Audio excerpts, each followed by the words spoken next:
بسم اللہ الرحمن الرحیم۔ نور اسلام مدینہ ٹی وی کے ناظرین و سامعین، السلام علیکم ورحمۃ اللہ وبرکاتہ۔ بندہ ناچیز علامہ محمد کلیم اللہ حیدری آپ کی خدمت میں ایک بار پھر حاضر ہے۔ ناظرین، آج میں آپ کو حضرت شیخ سعدی شیرازی رحمۃ اللہ تعالیٰ علیہ کا واقعہ سناتا ہوں کہ ان کی جب ایک شخص سے ملاقات ہوئی اور وہ کس طرح ہوئی، میں آپ کو یہ بتاتا ہوں کہ جب حضرت شیخ سعدی رحمۃ اللہ تعالیٰ علیہ فرماتے ہیں کہ ایک دن میں جنگل میں کھڑا تھا تو اچانک دیکھا کہ ایک شخص آ رہا ہے اور اس کے پاس ایک جو سٹک ہے نا، وہ سانپ کی بنی ہوئی ہے، اور جس سواری کے اوپر وہ سوار ہے نا، وہ شیر کی سواری ہے۔ شیخ سعدی فرماتے ہیں میں بڑا حیران ہوا، وہ دور سے آ رہا تھا شخص شیر کے اوپر سواری کر کے، اور اس کے ہاتھ میں جو لاٹھی تھی وہ سانپ کی بنی ہوئی تھی۔ تو فرماتے ہیں جب وہ میرے پاس آیا تو اس نے اپنی سواری کو روکا، جو شیر کی صورت میں تھی اس کو روکا۔ فرماتے ہیں میں بڑا حیران ہوا، میں نے کہا اے آنے والے شخص، یہ تو بتاؤ کہ یہ شیر کی سواری اور پھر اوپر سے جو تمہارے ہاتھ میں لاٹھی ہے وہ سانپ کی ہے، تو اس طرح یہ تمہیں ڈر نہیں لگتا ان سے؟ تو وہ آگے سے کہنے لگا اے شیخ سعدی، جس کے دل میں اللہ کا خوف ہو وہ کبھی کسی چیز سے ڈرا نہیں کرتا، جس کے دل میں اللہ کا ڈر ہو وہ کسی اور چیز سے نہیں ڈرتا۔ ناظرین، یہ یاد رکھیے گا، اگر عقیدہ توحید کمزور ہوگا تو بندہ ہمیشہ غیر اللہ سے ڈرے گا۔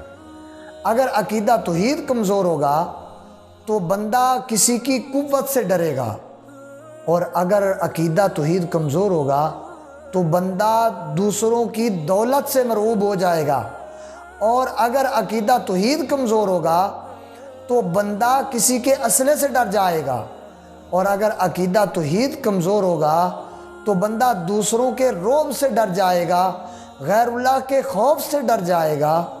اور اگر عقیدہ توحید مضبوط ہوگا اور سامنے اگر ہزاروں کا لشکر بھی کھڑا ہو اور اس کے ہاتھ میں صرف ٹوٹی ہوئی تلوار ہو اور پھٹا ہوا لباس ہو اور حرب و ضرب بھی پاس نہ ہو، پھر بھی یہ اکیلا اس ہزار کے لشکر کا ڈٹ کر مقابلہ کرے گا، کیونکہ اس کے دل میں صرف اور صرف اللہ کا خوف ہوگا، کسی اور کا خوف نہیں ہوگا، اللہ کا ڈر ہوگا، کسی اور کا ڈر نہیں ہوگا۔ تو یہ تمام منزلیں اس وقت ملتی ہیں جب بندے کے دل میں صرف اور صرف خوف ہو تو وہ اللہ تبارک و تعالیٰ کا ہو۔ ناظرین، ہمیشہ اللہ سے ڈرنا چاہیے۔ بعض احباب یہ بھی کہتے ہیں کہ جناب یہاں کون سا، مطلب وہ کہتے ہیں کہ چھپ کر گناہ کر لیں تو کون سا اللہ دیکھ رہا ہے؟ نہ بھائی نہ، کائنات سے آپ اوجھل ہو سکتے ہیں لیکن اللہ سے آپ اوجھل نہیں ہو سکتے۔ اگر آپ 70,000 پردوں کے بھی نیچے چھپ کر گناہ کریں تو اللہ آپ کو پھر بھی دیکھ رہا ہے۔